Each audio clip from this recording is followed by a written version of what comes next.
So let's introduce yourselves. Hi, I'm Alicia Coffrin. Coffrin. And then how many square feet is it? That's the question. 6,000. 6,000. Yes, sir. And how did you happen to make this design? This is kind of a unique design. It was kind of funny because this used to be an advanced auto parts building. So this used to be the warehouse. Uh-huh. This used to be their retail space. Ah. So what I did was I kind of took over their design in that to reduce our cost, keep the drop ceiling the way it was, and then where this wall broke the retail from the warehouse, then we just incorporated that wall into the design and then made that our training floor and open area, and we were able to keep this and then use that for our classrooms as well.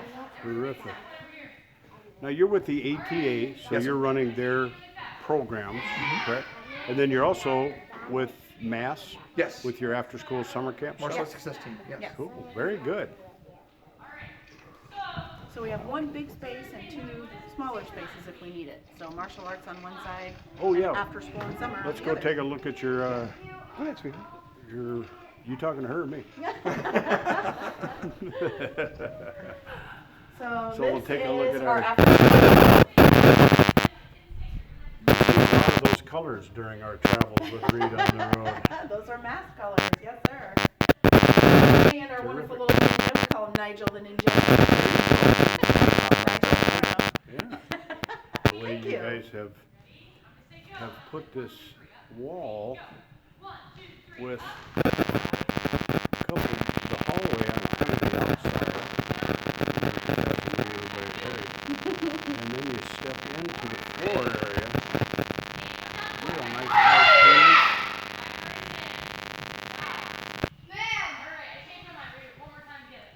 Love the wallpaper.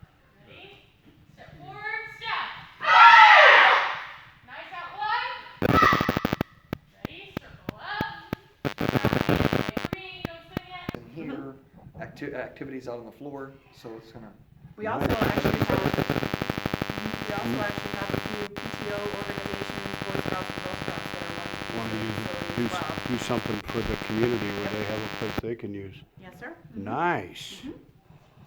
All of our toys and You want to show me your junk room? Sure.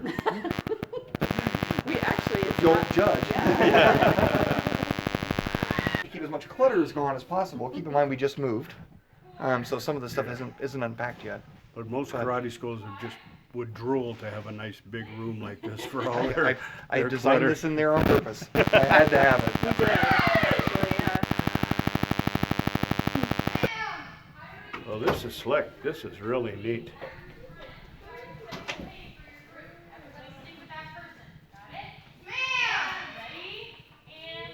All right, gang. Where's it? There we go. Randy Reid here. Reid on the road.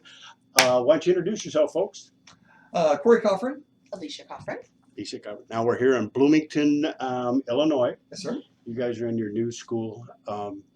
To start out with, why don't we just briefly talk about your guys' martial arts background and bring up to speed on that? Just in a nutshell, I started back in 1983, and under Dwayne Conant, we were affiliated with the American Taekwondo Association. Okay, the 18. Yes, sir. Yep. And continued training off and on, until in and out of the military and so on and so forth.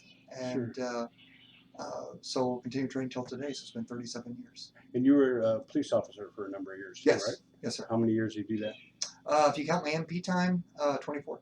Ooh, man, long time. And you? Did he have something to do I with you am getting not. martial arts? My beginnings are not as glorious as his. No, he took me to my first class, Oh, okay. and that was pretty much it. Mhm. And then we just decided, well, I decided. I think we can do this. We can have our own school, and Mhm. so we did. And then, so what year did you guys open your own school? 1999. Oh, okay. All right. And that was here in Bloomington? No, that was in Effingham, Illinois. Okay. So we had a club that we ran in Effingham, Mhm.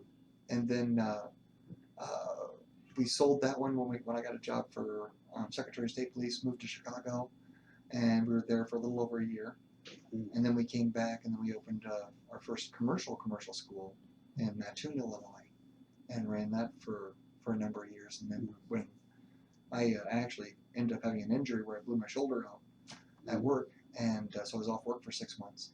And in that 6 months, I was working with her. She was running the school full time, and I was just coming and teaching in the evenings.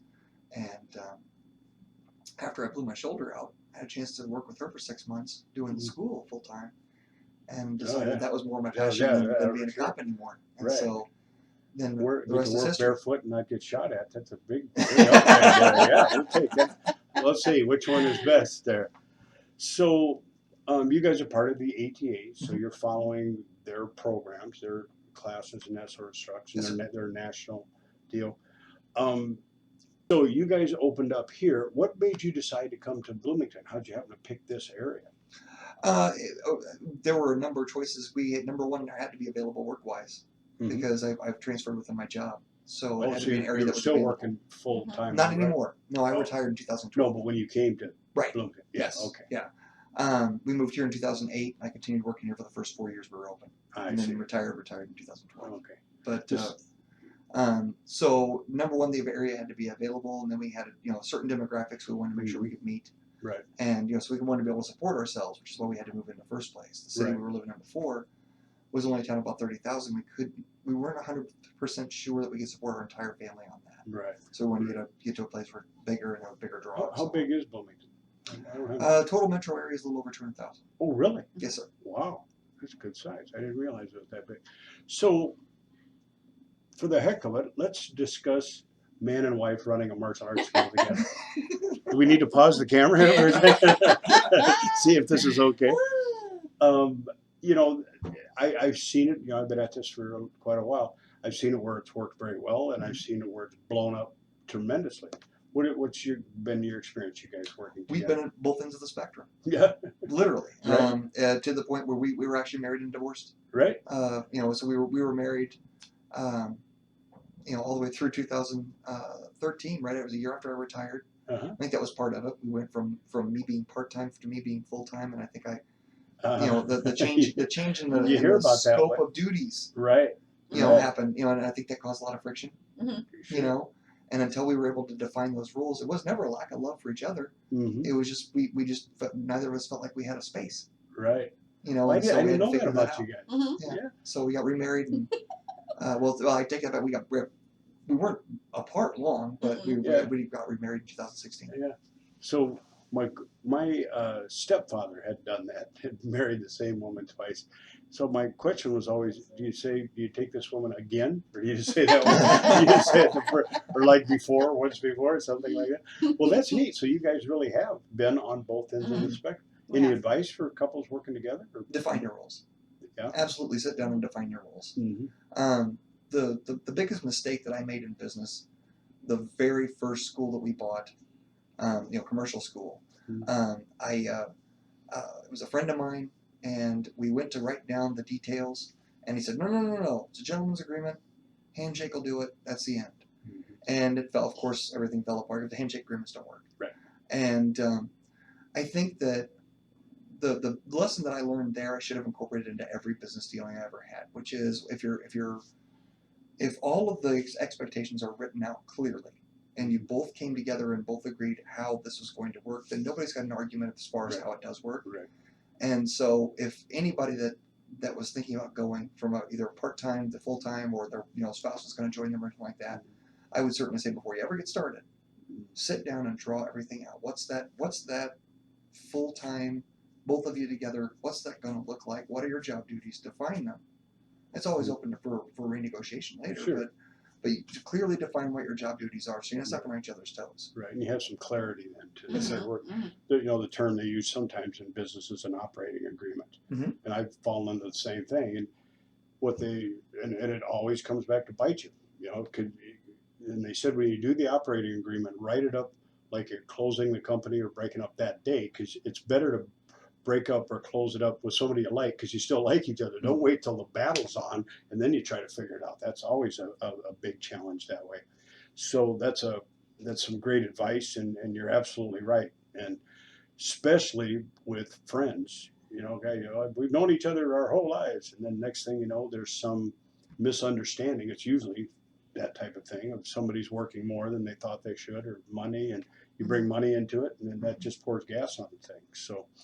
So here you've got such a beautiful school. I mean, this thing is gorgeous, and I think if I get back into business ever, this is the model I would like to have. But where do you see you guys going forward? You have a second location. Let Yes. me back up with that first. And how long ago did you start the second location? Oh my gosh. Go ahead, January. sweetheart. It was January when we Mm. opened the second location, and it is just an after-school location. Oh, okay. Just Yeah. after school. It's Yeah. just after school. It doesn't have after school and summer camp. It doesn't have any evening martial arts. So we opened it up in January, and then we shut down in March because of COVID. So, but then we were able to reopen again June 1st. Okay. And put some bodies back in there and Right. get things going again with summer camp. So. Cool. Yeah, neat. So you wrote something really interesting in Facebook about being a biracial couple in this area. Mm-hmm. Can we talk about that a little bit? Sure. There's a lot going on in the United States right now. There's a lot of tension out there. Bloomington, to me, doesn't strike me as exactly a very diversified area. It seems pretty white up here to me. Mm-hmm. You guys are married, and then you're working in business here. What insights do you have to that? Well, we're quick to the community, you know, and to what you may not have seen so far. We still have ISU, IWU, are all here in town. Those so are we universities? Yes, yes, sir. Okay. Mm-hmm. So there's two. There is a pretty good, you know, despite what you see in the community itself, there are a lot of the There's more demographics aren't. diversity than We it are is. very it's a very And then diverse on top of community. that, we're the home of State Farm. So State Farm has 14,000 employees just here in Bloomington, Illinois. Okay. And this area has turned into kind of their tech support area and their training launch area too. So there's actually a large Asian, Indian population here in town. And so I was actually impressed with how diverse this community was when we first moved here, because we expected, you know, it to be like a larger That's the version first of thing that pops in your brain. when you- and you know, well, Corn Country, Illinois is what's the first thing that pops in your head. Oh, it's gonna be all Anglo-Saxon. And it's not as much as you would think for the location, you know, for being rural Illinois. Right. But that being said, go ahead, sweetheart. This is your thing. I just want to paint a picture of the community. But I know you wrote some very insightful things that I'd say. So well, I mean, with regard to, I mean, I don't know how to answer that question really.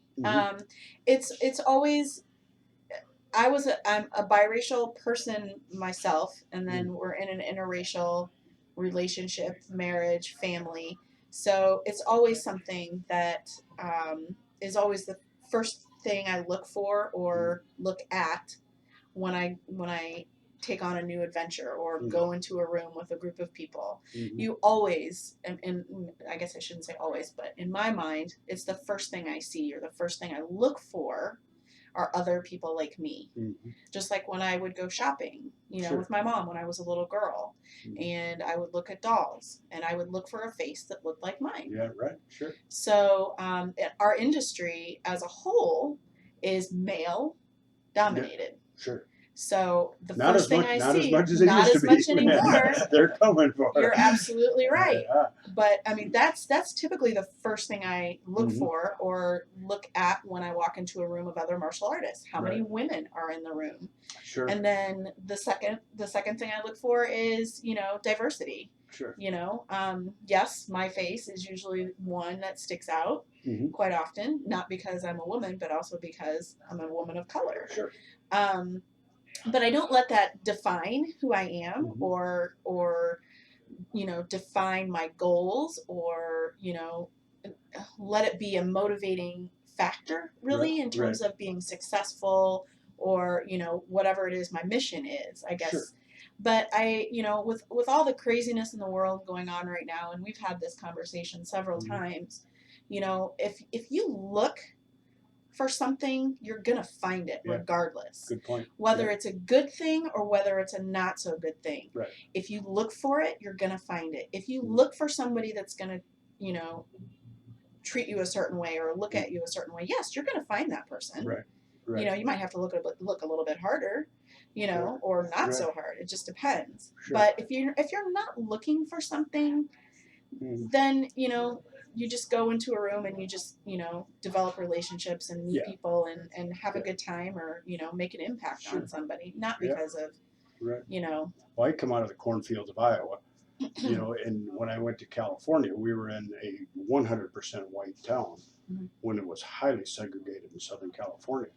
Until I came back to Madison and got in martial arts is when I had my first black friends. And it was, oh boy, that's new. I have a black friend. And then my dad's like, you have black friends? And it went from learning about black people to pretty soon it just kind of goes away in the martial arts school. That just all goes away. All the, I mean, there's a lot of diversity in martial arts, which is great. But I think because you're working together and you're training together, you're sweating together, I think it just all goes away. And that's why I think everybody should have to go to a martial arts school. I totally agree. It would solve a lot of our problems I out totally there. agree. Because there's never any of that challenges in the martial arts school. So it's interesting, and it's one of the things that, among many, that make me very proud to be in martial arts. And the way, you know, back in the day when I was competing a lot, we would drive out of Madison down into Chicago into some very tough places to compete.